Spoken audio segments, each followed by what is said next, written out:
Wow.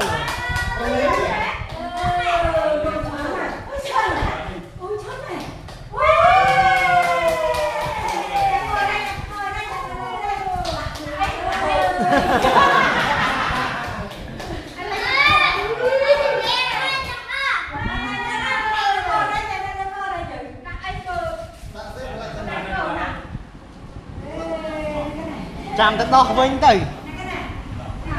Chạm mà xe đó vinh tử.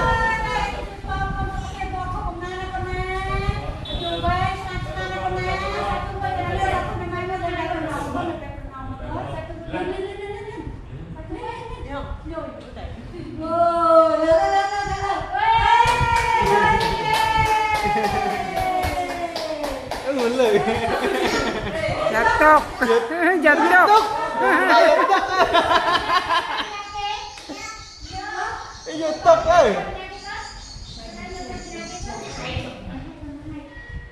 Là hay từ mai bên đôi lùi. Bà ơi, chắc cô mong mà ra. Có cắn nôm hay không mầm mầm à? Ô mà chặt cô bao tiền. chặt cô nó khơi phảo Mình khơi bao tiền này. Khơi tiền.